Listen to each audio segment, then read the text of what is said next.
Hello, everyone. My name is Brendan Pugh, and in today's episode of Writing Quest, we have Rob Leigh with us, and we're going to be talking with him about his writing journey. He has written he's written Pathlighter, which is in first book of a planned trilogy, I believe. And so we're going to talk through that. How are you doing today? And welcome to the show. Thanks for having me. I'm doing well. And I'm excited to talk books and talk writing with you. Yeah. So why don't you give us a little bit of your background? So how'd you get into writing? Who are you?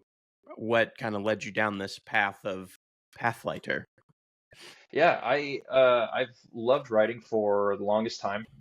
My mom read Harry Potter to me every night before bed when I was a kid, and so that kind of fueled my passion for reading. And then just the creativity of that universe just made it so that I started thinking, well, what if I did something like that?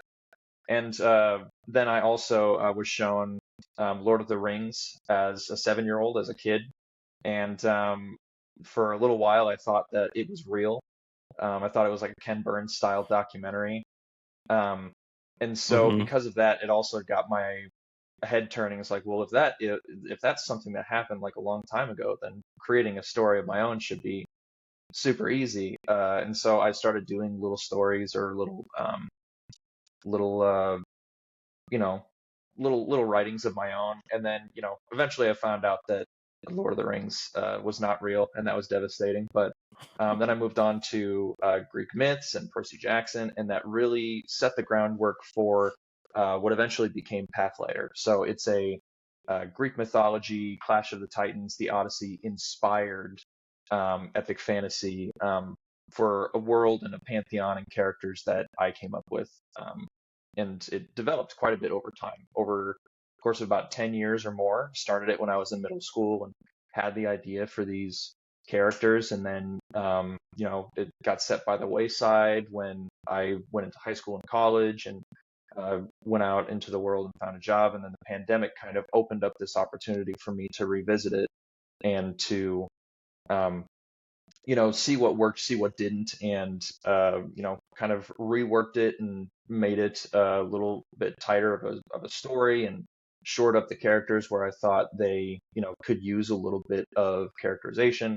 And it really all came together quite beautifully. I was very, very happy with the final product.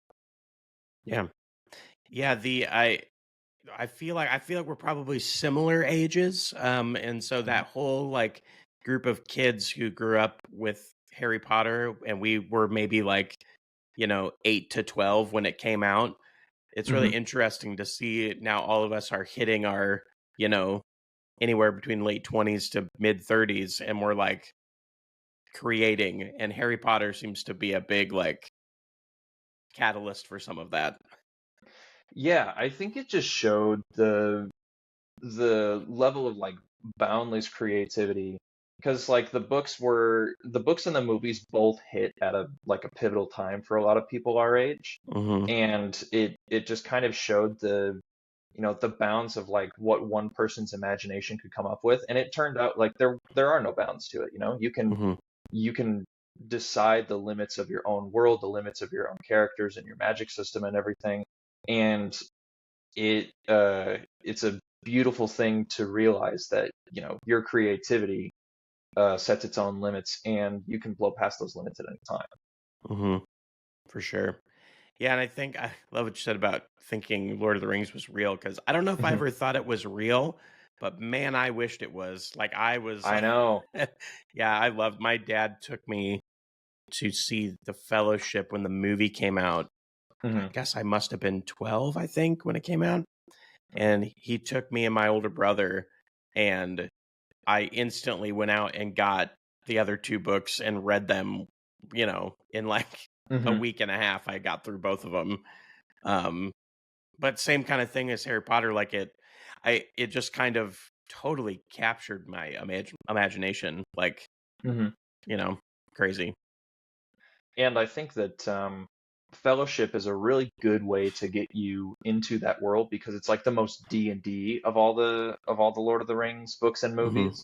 It's about, a bunch of people from different backgrounds coming together, going on a quest, encountering new threats, exploring the world, and um, bonding together and realizing that there's a lot more that connects them than separates them. I think that's a reason why a lot of people latch onto it right from the get-go. And Tolkien was, a genius in so many ways, but he was a genius for starting the story with that with that portion of it, with the fellowship coming together and making it about friendship right from the get-go. Yeah. I think Gandalf might be the best and worst dungeon master ever. Somehow awesome and terrible at the same time. I was talking with Daniel Kulba about this, where he was like, they don't set any limits for Gandalf, and they don't like sometimes he can do these amazing things and sometimes he can't. And I think what we came up with as an excuse was he just ran out of spell slots at some Hmm. point. So he, the Witch King comes down and he's going to fight him, but he's out of spell slots, and the DM doesn't want it like a TPK or anything like that. So then the the Witch Yeah, King flies off and gets killed by an NPC off screen or something. right.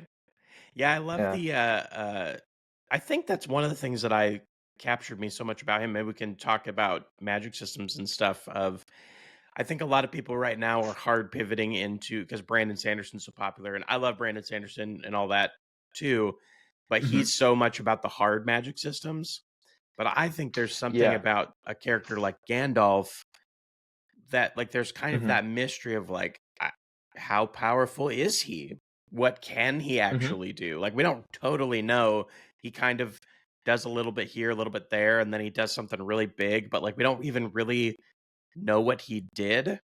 Like when he's fighting the Hmm. Balrog, it's like you kind of know what he's doing, but you don't really know what he's doing. It's like a whole so I Yeah. kind of lean kind of in the middle. I like having some rules, but I do think having that mystery in your magic system is pretty Hmm. important. I think one of the best things that set up Gandalf in like this soft magic world that Tolkien had was actually the Hobbit book, where Gandalf periodically disappears from time to time. And Hmm. it's not really like I know the movies tried to like flesh out what he was doing and they tried to make it part of the bigger story or whatever, but in the book it felt so natural. It's like he's a wizard, he's got stuff to do, you Yeah. know? And so He's when he helping did with show up, multiple quests. He's doing like he's yeah, helping this one exactly. and he's. Yeah, so when he's off doing those things, like that just it kind of deepens the perspective of this soft magic system where you don't know what he's doing, and when he does show up, he can do something spectacular, and sometimes he's just there to impart some wisdom. And Hmm. it really I don't know, it really helped to uh solidify what I thought a wizard is in my mind, which is just a person who's there to assist people when they need it. And if that requires a greater display of power, then, that's what it requires. But most of the time, he's just content to help people in little ways as he can. Hmm. Yeah, I think Hmm. he always struck a good balance, Tolkien that is, about like there's so much detail in the Lord of the Rings, especially if you read the Hmm. appendices and all that kind of stuff. But then Yeah. there's also an incredible amount of stuff that's very vague. Like Hmm. and I he just struck a really good balance with that stuff, I think. So, Yeah. Yeah. Someday I'd like to like visit a softer magic system because I do believe that the magic system in Pathlighter is a little bit um, it's a little bit more of a hard magic system. It probably leans on the hard magic system side, but there are still some mysteries about it. Um, I'd really love to get into just like a soft magic system where you really have no idea what's going on, but that's something where I would have to, read a lot more books in that sphere mhm. to fully comprehend like what makes them work. Because you can't just make it like, oh, the wizard snaps his finger and then the orcs all explode or something like that. Yeah. Like you need to have some kind of plausibility of that happening, even though there's not much explanation. Yeah, having some rules. There's got to be Hmm. it maybe not even rules, but there's at least got to be some reasons or there's got to be a little bit of a structure so that Hmm. you can put it somewhere, but like yeah, I agree with you with I again, I was like I like being kind of in the middle of there's Hmm. definitely some rules, but there's plenty of room to play with. Yeah. So as far as Pathlighter goes, how'd you kind of start coming up with some of that magic system and getting into the magic systems? For me, I feel like, are the hardest thing because they can Yeah. truly be anything. So how'd you kind Mhm. of work through that process? So with Pathfighter, I definitely wanted there to be a dangerous aspect of using the magic, even though, throughout the book our characters are supposed to become more adept at it. And so I took a lot of inspiration from stuff like Aragon and Full Metal Alchemist Brotherhood, as well as stuff like Avatar: The Last Airbender, where you have this elemental and god-driven magic system, but it can really take a toll on you if you use it too recklessly. So, for example, the main character of this book, James, in front, he is a person who can wield fire, but if he uses it too recklessly or if he uses too much of it, then you can end up burning up from the inside. Hmm. So you essentially just like self-immolate if you use too much of your fire powers. And the same thing goes for the other elements. So if you have the power to control lightning, then basically what happens is your arms are rendered useless and you get all the kind of scarring that people do when they get struck by lightning. If you have Hmm. water power, then you could essentially drown, even though you're miles from the ocean. Your lungs fill up with water if you use too much. So Hmm. it was a way to make it so that they didn't just use their power with reckless abandon like Greek gods did, but also to you know imbue some of that godlike magic into these characters. Hmm. Yeah. Yeah, I really like that. I like elemental magics a lot. I think that Hmm. I don't know. I mean, growing up with, like, Avatar and stuff, it's just like, Yeah, yeah. and I will say that the magic system for my upcoming um, standalone novella, Performances of a Death Metal Bard, that magic system is quite a bit softer. Hmm. Without giving too much away, I think it relies a lot more on the type of magic system that Avatar: The Last Airbender does, where theirs seem to be much more tied to their physical ability and what they could do as martial artists. Hmm. And so I took some inspiration from that and put it into this death metal bard character. And so hopefully that kind of translates. Yeah. Is that novella part of the Pathlighter stuff, or is that a totally separate? It's totally separate. It's actually based off of one of my favorite D&D characters that I ever played as. Mm. And so when the campaign ended, I didn't want his story to end, and I thought that there were some things with his backstory that, you start at the beginning of a campaign and then you realize, maybe that didn't work as well as I would have wanted it to. So it's including some things from that campaign, but uh, it's also a lot of like new stuff that Hmm. for this character. Yeah. So you mentioned that this book you'd have kind of had in your head for a long time, Hmm. about 10 years or so. So you finally get this one out. How is your writing process? How was it for this? And then how Hmm. has it kind of changed and evolved as you're going into, like, book 2 and 3 of the story?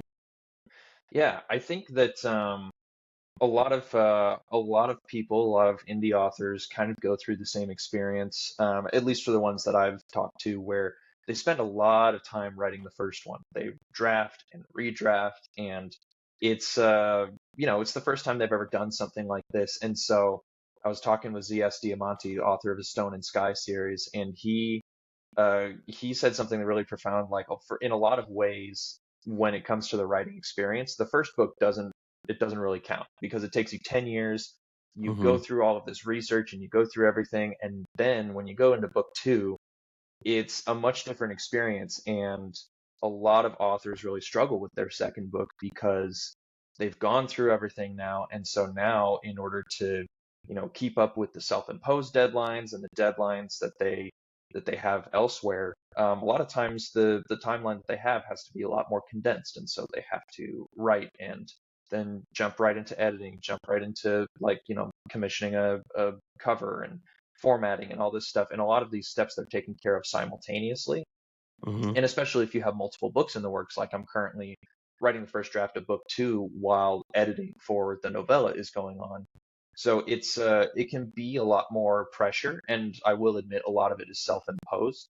But Hmm. I think that just reminding myself why I'm doing this is because I want to, say that I created something, and because it's a story that I've wanted to tell for a long time.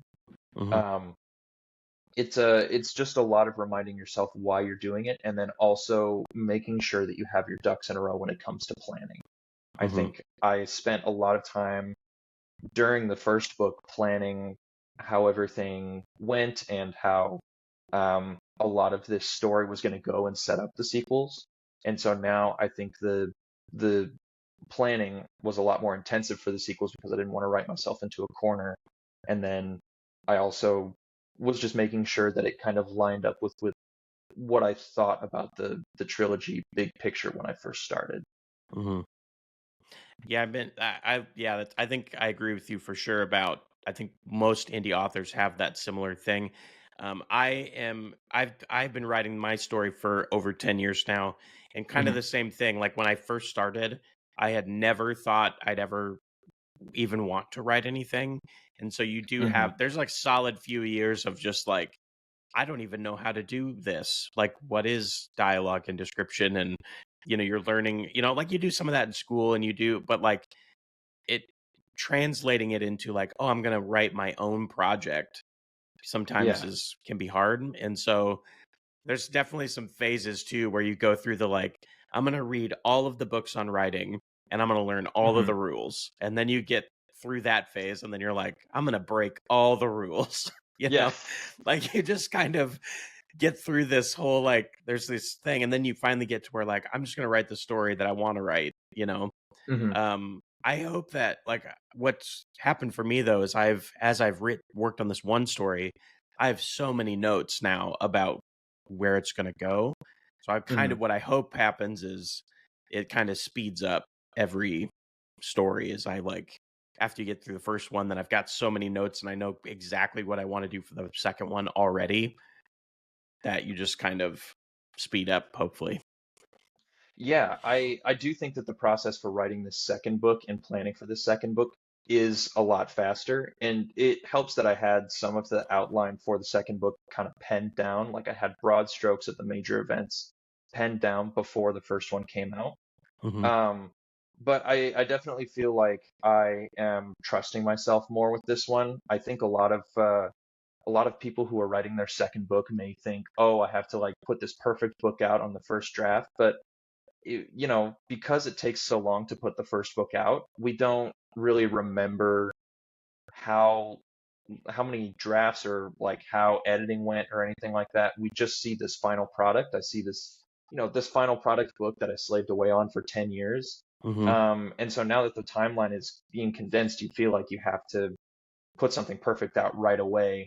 But that's not how it works. It's a process. It Hmm. takes a village to, obviously you write your book, but it takes a village to get it to something more of a final project. You need editors, you need a copy editor, you need a cover artist, you need all that stuff. And Hmm. so just, kind of being able to step back and take a breath and say, it doesn't have to be perfect right now. You can always come back to it. Just get that first draft done. I think that that's been the most helpful in this process of me just kind of ignoring the voices in my head and keep pushing forward. Yeah, absolutely.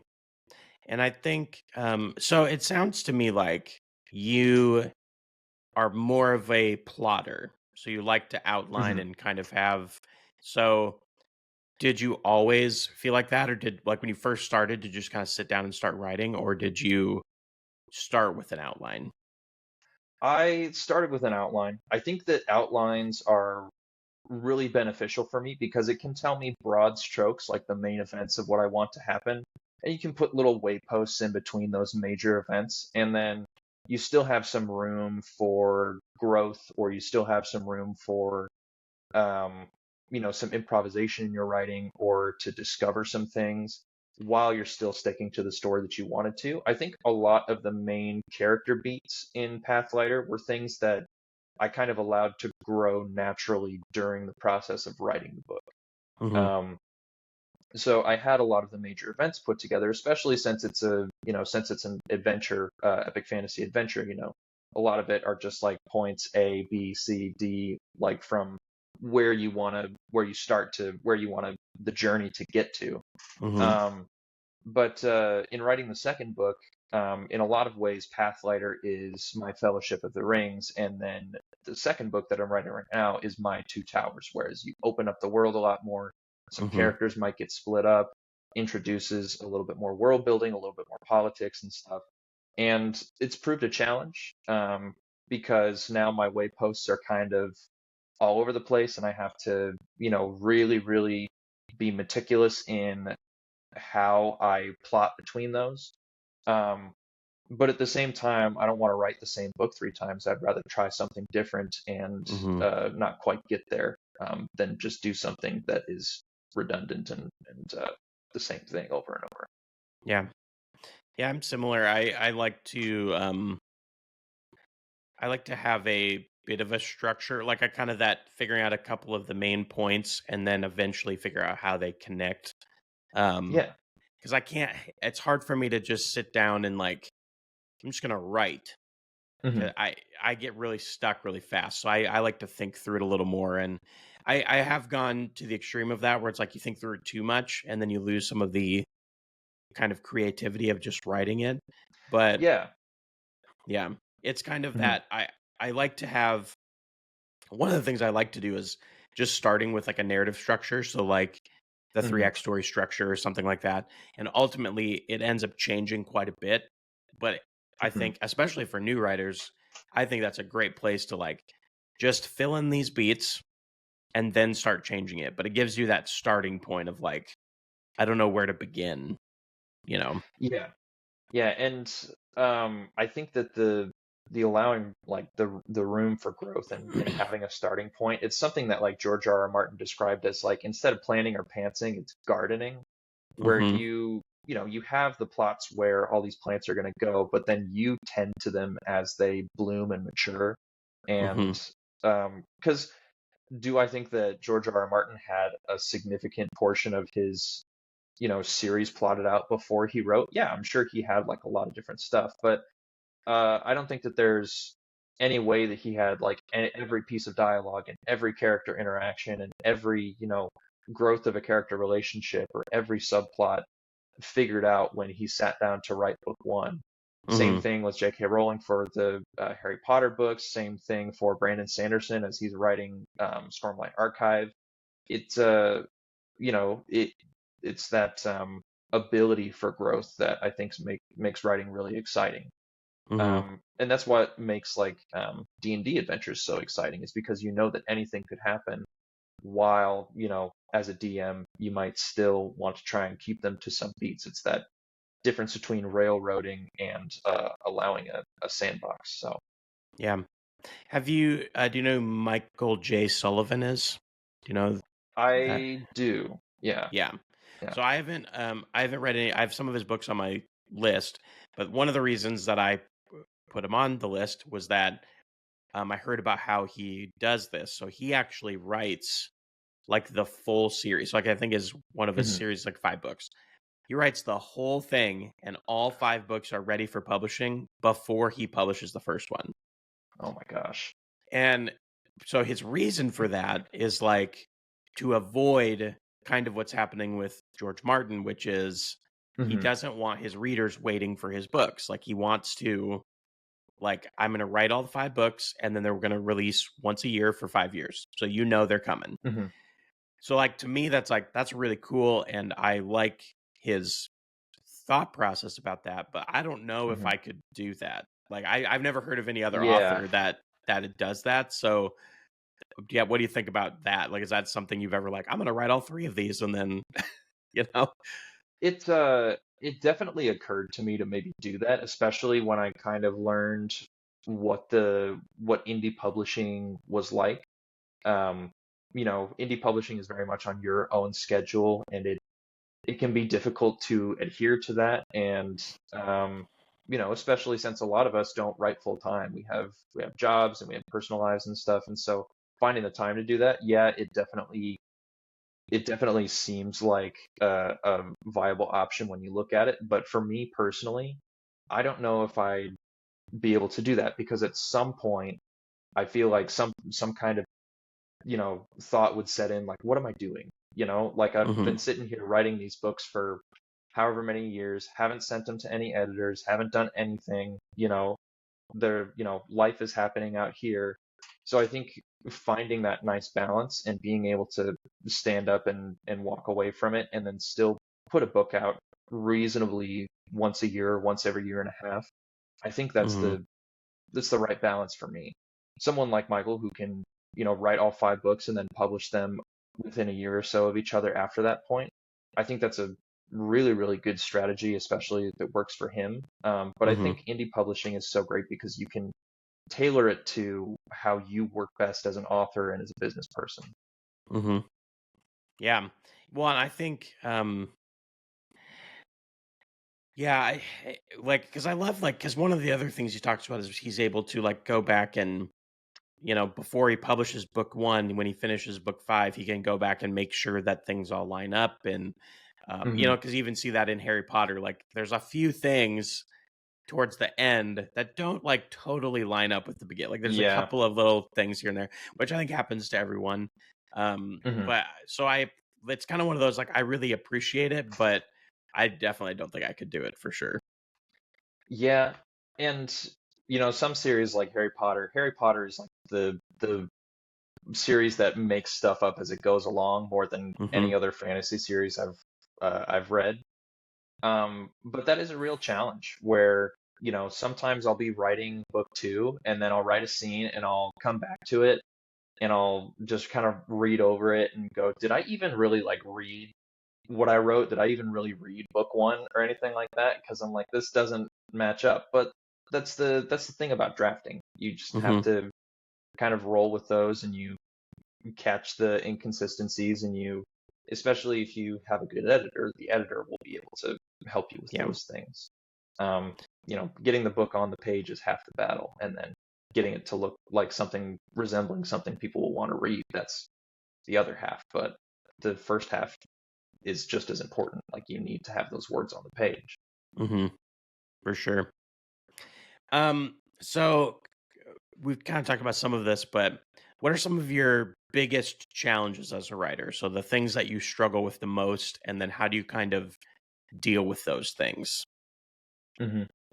I think one of the biggest things I struggle with as a writer is just maintaining a sense of um, maintaining the sense of confidence in writing and stuff like that. It can be kind of a fickle thing. Your motivation, um, your ability to keep writing and stay like incredibly passionate, like, because creativity is a flow, and sometimes the flow just isn't happening. Sometimes you hit a dry spell. Sometimes you have writer's block for weeks. Um, but I think the thing that's really helped me with that is to step away and work on other projects. Sometimes I'll just go write a D&D adventure, and then that will create another flow of creativity that I can bring back to my writing. Or maybe I step into a different project like the novella that's coming out later this year, and allow that to kind of take your focus for a little bit while you're experiencing some difficulty in this one. So that's a big thing that I have, is like sometimes when writer's block hits, I get a little too down, a little too in my head about it. And then another thing too is just making sure that I maintain a healthy balance of stuff.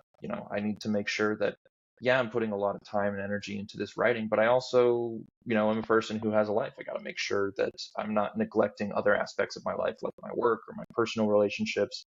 um, and so making sure that I have those balances is something that is challenging, but also it's important to do. And so I'm happy to, step away for a little bit if there's something that takes up more importance in my personal life. This is not a job for me; it's a hobby. And so if I need to step away, then of course this always takes a back seat, and life will take a front seat. Hmm. Yeah, I think that one's important of writing. I think more than a lot of creative fields because you're doing it so by yourself, Hmm. for the most part, especially early on. that it can be hard sometimes. Like I've found myself sometimes it's hard to sit down and take the time to do it because in your brain you're like, I should go do the dishes. I should go, my Hmm. job needs this from me. Or like it's hard to like make it a priority because it is so like, especially I think when you first start out, like I felt so silly about it too. I was Hmm. like, what do you mean I'm writing a book? Like that's ridiculous. So I think it can be really hard for people sometimes to like make it a priority, especially like if you're not making any money from it. Like you're not, those types of things can really mess with your brain, I think, about how you take the time to do it. Yeah, and I feel like a lot of people will sometimes think, oh, this isn't like, this is just for me. This is, not contributing to society. It's not contributing to my job or my personal relationships or anything. But, you should have things for you. You Hmm. should have passions that are yours and yours alone. And sharing those passions with people shouldn't be a point of embarrassment or anything. I know right before this book came out, right before Pathlighter came out back in November, I had this overwhelming fear, like maybe a week before it was supposed to drop, with, oh my God, what if everyone hates it? You know, Hmm. it's that fear that a lot of people have when they're taking on creative projects that everyone can identify with and understand. And I think that that's something that keeps a lot of people from sharing their creative projects. Uh, Hmm. but I think it's also important for people to have stuff out there for them. Maybe you have model trains. Maybe you write books. Maybe you take up painting lessons or cooking lessons or something. But just because it doesn't serve a like maybe even a broader audience, or maybe even if you don't publish at all, maybe you just write and then you keep it on your Google Docs. That's still something that is important to you, and you should be proud to have something that is yours and is an outlet for you to express something that you won't be able to in your job, or Hmm. in other social situations or other social circles. um Yeah. so it's for you, it's fun and you like to do it, and there's no other reason for you to do it other than that. Hmm. I had the same feeling when I started doing YouTube. I had this kind Hmm. of weird like, what if I tell people and they think it's stupid or crazy? There's always Hmm. that moment with any creative project where you have that like, what if I tell people and they Hmm. think it's ridiculous? And Yeah. to which now it's just like, well, who cares?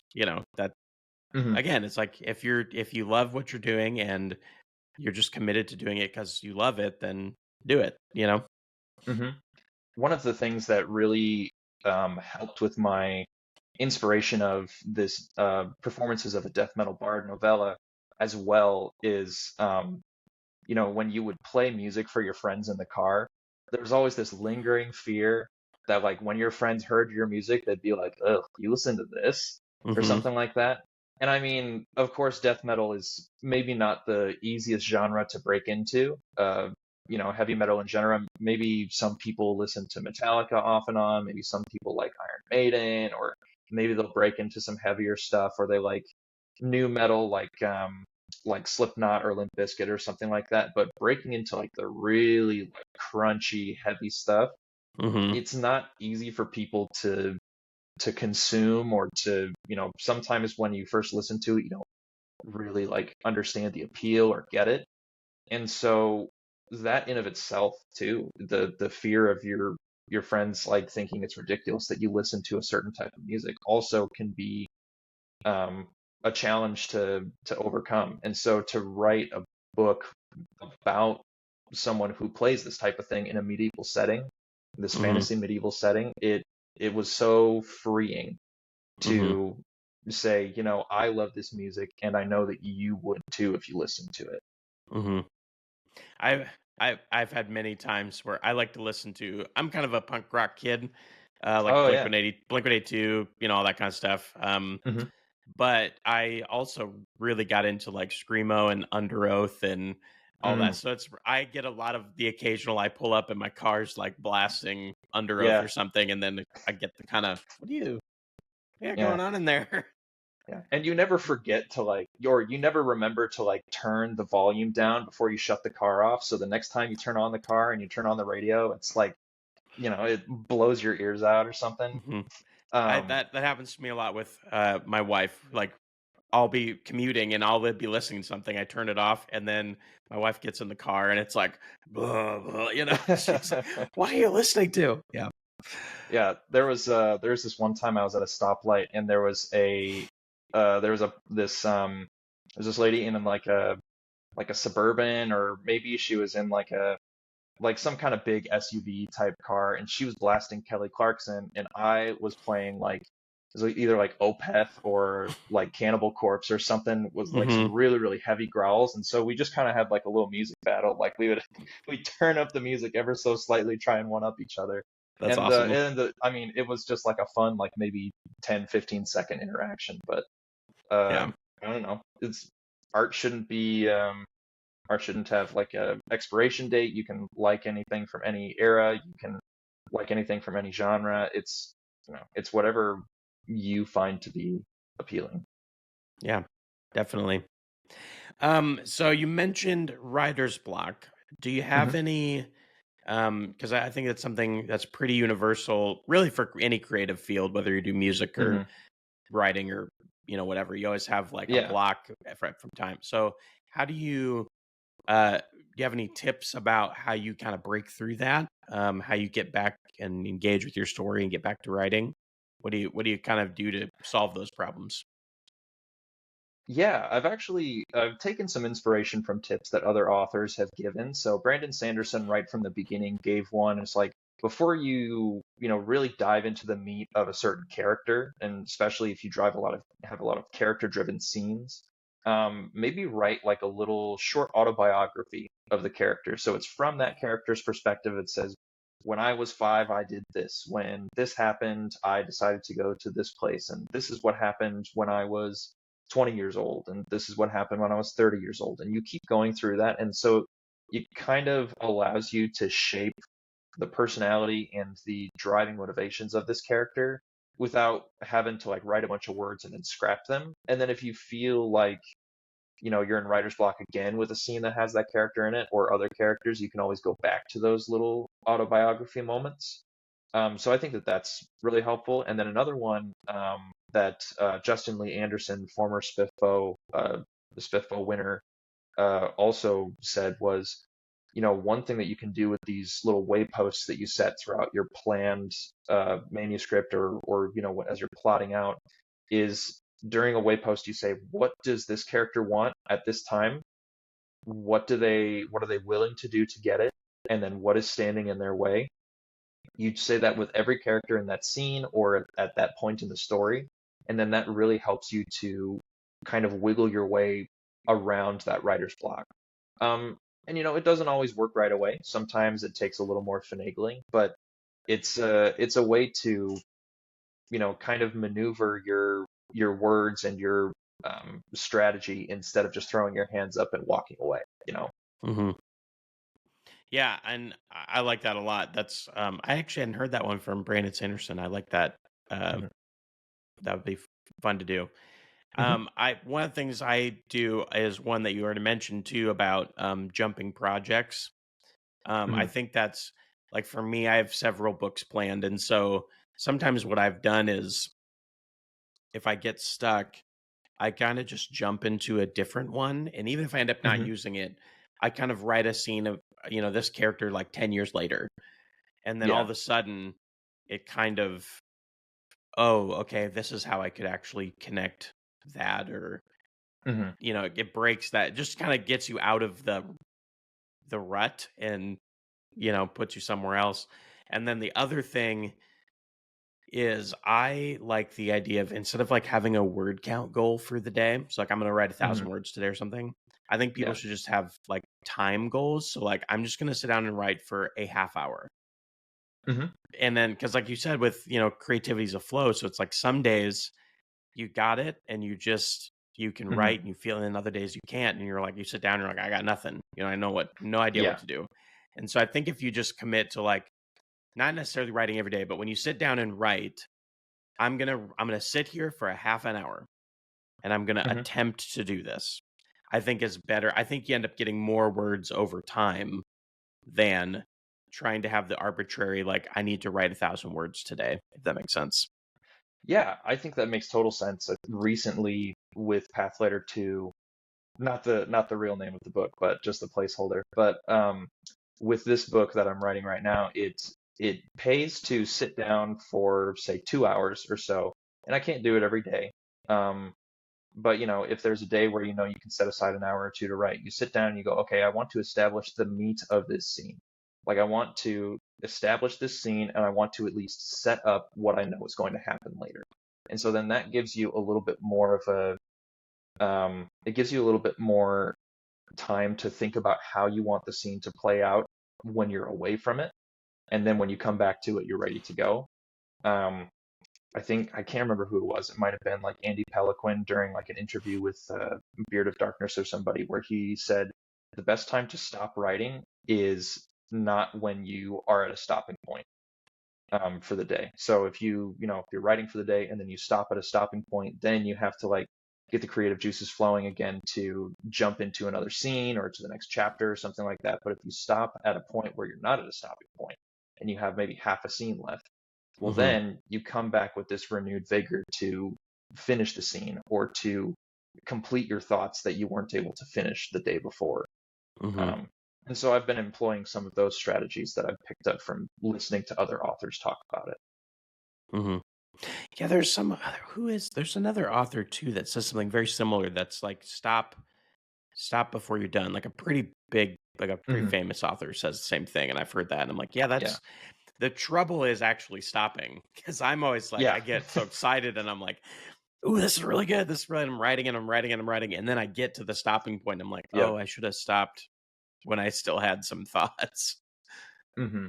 I think one of the ways that I combat that is to like write before work or something like that. So I'll wake up a little early to try and write before work because anymore, like as an adult, you just realize that if you want to get anything done, you have to wake up early to do it. Like doing anything after work is almost impossible. Mm-hmm. Um, but if you get up and write before work, well, then you have like an actual time that you have to stop.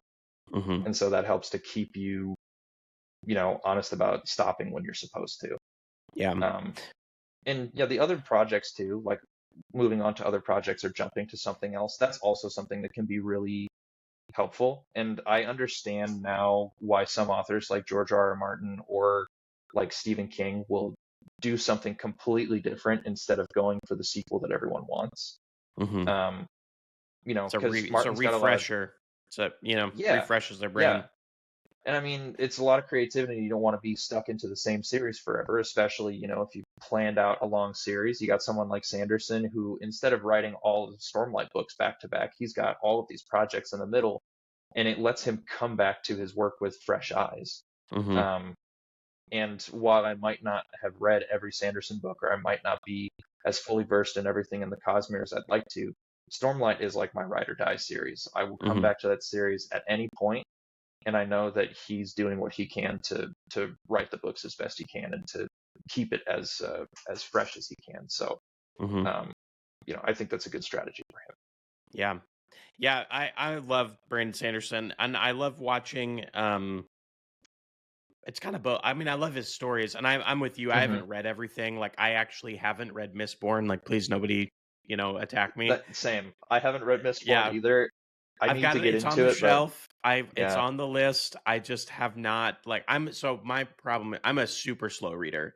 So like a Mm, big book that's like 1,000 pages. It just takes me a long time to get through. yeah. And Yeah. so reading the Stormlight Archive, like, is like a months and months of reading for me. That's a long Hmm. time. So I Yeah. have not gotten into Mistborn and stuff, but I still appreciate what he's doing. And then I just like I like listening to his podcast. I like watching his videos, just to like Hmm. how he's going about his author business is really inspiring to me. Yeah. Um, I think a lot people can go. Maybe you can tell me which way you go. I think some people go the way of like they see someone like Sanderson and they go, I could never do that. Like Mm. they do the comparison thing. But then I personally, just see it as an inspiration of like, man, that'd be Hmm. cool to do what he's doing someday. Yeah. No, I think I'm more in your camp where I think that, I might not be able to do it on the scale that he does just because he already has a large following. He's already has all these books under his belt. But there are so many things where I'm like, that would be the coolest thing ever to do, and I could totally see doing it with this book or with this series or something. Like, Hmm. he really opened the door for authors to do Kickstarters. Hmm. And it made it more. I'm sure authors did Kickstarters before him, but I think him doing a big Kickstarter really just um, maybe legitimized. I'm not sure if that's the right word, but it legitimized the notion of doing that as an author. And especially you've got people like my buddy Caden Love or Amber Toro doing Kickstarters for their books that were massively successful. Herman Hmm. Struernagel over at the Greatest Podcast in the Multiverse, he's got his book coming out and just had a massively successful Kickstarter campaign. I think that that is something that a lot of authors may not have attempted before seeing how successful Sanderson was at it. Hmm. Um, and then also just, the doing the YouTube and writing at the same time. I'm not sure how many authors have done that before, but people like Sanderson, Daniel Green, Jenna Moreci, um, Hmm. it's definitely, it shows the benefits of doing both. Andrew Watson of Fool's Tale, he's got his books and his booktube both like fueling each other and doing a really good job at creating a following for him.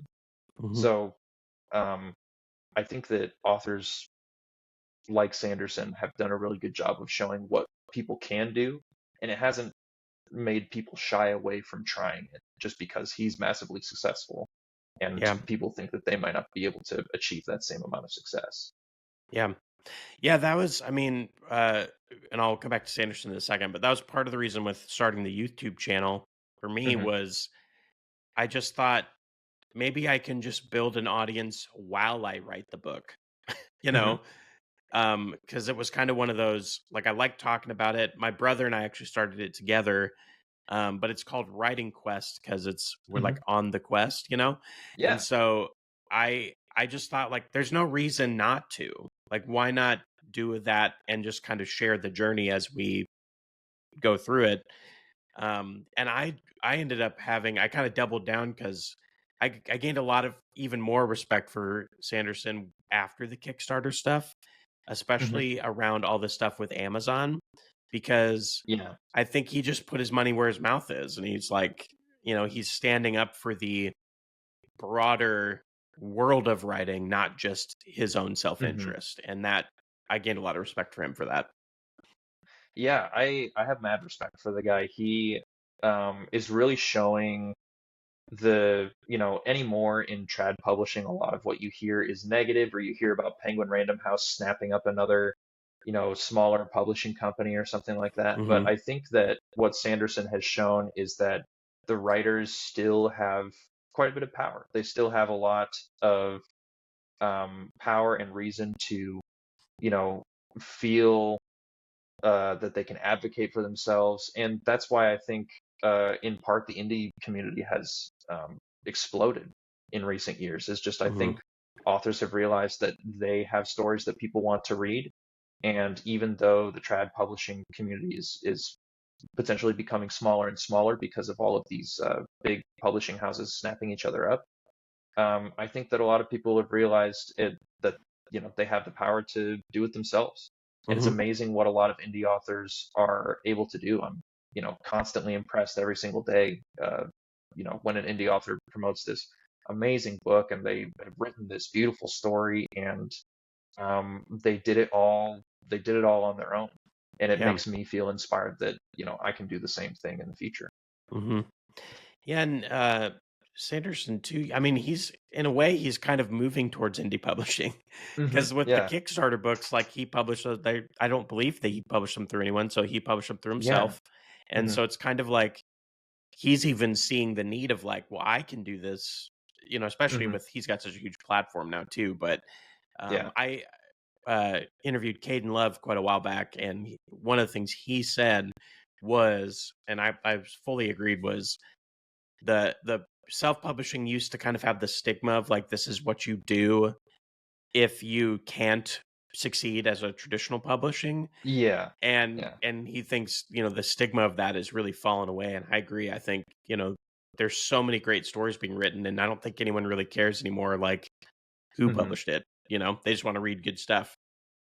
Yeah, I definitely agree with that. I think that back in the day there was a stigma around self-publishing as, people who, couldn't get picked up by a traditional publisher or maybe didn't have the money for an editor or anything, but it's grown to be, seen as something that is, that's very legitimate and rightly so. I think that some of my favorite stories I've ever read are from indie authors. Mhm, Um, and all of my reads thus far this year have been indie authors and will probably stay that way for a very long time. I have a lot of respect for authors who can, get a manuscript published by a traditional house, but at the same time, I think that there's something incredibly endearing and something incredibly commendable about seeing your story through every single step mhm, with no help from a publishing house and making sure that you're still able to pull something off the shelf that has your name on it. mhm, So there's no right way to do it. Of course, the trad way and the indie way are both legitimate ways to do it, but having done the indie route, it's amazing to see the community and the authors in it, especially new authors, flourish. mhm. And I think too that, and I've said this so many times, but I just believe it to be very true, is the consumer, the people that are looking to read these books, they, I think, Mhm. really love being able to have so much access to the creator of the thing, Mhm. like all these indie authors out there, like everyone's very accessible, like we just reached out to each other on social media, and now here we are. Like Mhm. everyone Yeah. is, I think people love having the creator being so accessible to them, because someone like Brandon Sanderson, it's like if you send him a message on Twitter, he is not Mhm. responding. Like that's not, Yeah. but Yeah. so yeah, I think people like that.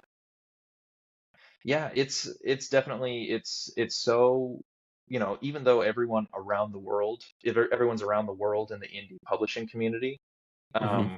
we're pretty close geographically, but that's about as close as some of us get, as Hmm. far as how close geographically we are. Some of us, in the break-ins, we've got people in Australia, we've got Hmm. some people in Europe and in the US and Canada. It's it's so nice to still feel so connected and so close, even though we're on opposite ends of the world. And that is part of the beauty of being an indie publisher too, is that you have this connection, this bond, and this access to each other, Hmm. that a big traditional author might not have with their audience and their base and their peers. So. Hmm. Well, and I gotta say, about the break-ins. So I am not in the break-ins, but having reached out to many of you and kind of gotten into having a lot of you on the show and interviewing, I Mhm. all of you have been incredibly awesome, to like very gracious, and like just great conversations. And so I just have been, I felt very fortunate to have met all of you and kind of stepped into knowing you all. So Well, thank you. Yeah, and I count myself incredibly lucky to know everyone in the break-ins too. They're all fantastic people, and they, when I'm not feeling very good about my writing, or if I have a question, or if I have something to celebrate, they are there in our group chat, like ready to go. They're like, "What do we need something shared? You know, do we need to do this? Do we need to do that?" And then, just being able to be there for their successes and be there to support each other. It's one of the best feelings about being in the indie community and having a small group within that community too. yeah. Yeah, that my whole TBR list is basically all you guys right now, because that's, I just keep putting them on there, and so that's what I'm getting through. I just finished Josh Walker's novella, and Oh, it's a good so, one. which it was really good, and I'm pretty pumped about his book coming out. And so, but I got Yeah, Pathlighter on there. I've got thanks. Isaac Hill's book on. Like I've got every, so all of a sudden my Yeah. list has gotten very long.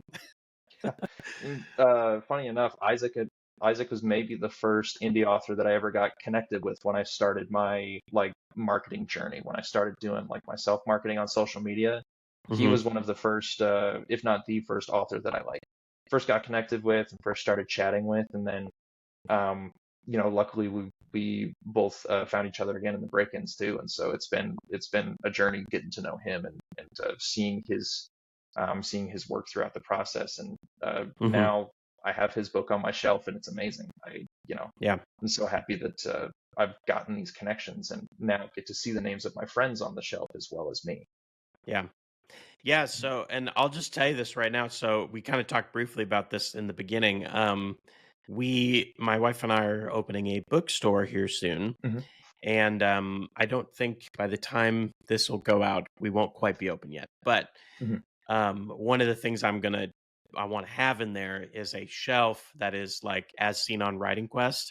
And so all the people that I've interviewed, I want to have a shelf of like all their That's books. awesome. So I'll be reaching Yeah. out to you about that. Yeah, of course. Yeah, Yeah. love to. Yeah, love to collaborate on that. And congratulations on getting that shop open. I know that's starting up a small business is not an easy thing, um, particularly Yeah, bookstores too. it's fun. This one is kind of it's a bookstore that's was already in our town. Hmm. So we're just kind of stepping into owning it, and I was not something I was thinking about doing. Like they Hmm. announced that, they were going to do stuff, and then my wife texted me and was like, "Should we do this?" And I was like, "What Yeah. is happening?" It's like, but I'm really excited about it. I think it's going to be fun, and I think it works.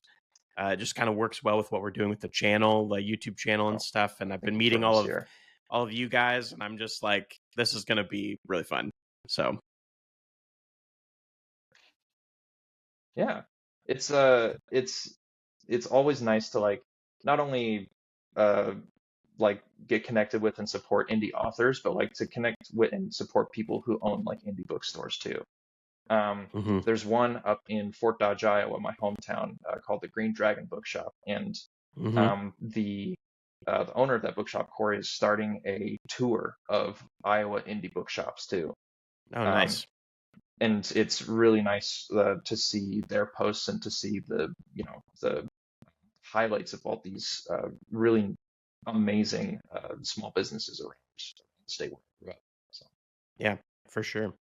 Well, we're hitting an hour. It's been really great mhm, talking to you. Been enjoying our conversation a lot. So why don't you, before we go, why don't you give mhm. us, for new writers, what would be your uh, top one, two, or three tips that you would give to a new writer who's wanting to start out, or maybe existing writers, um, Mhm.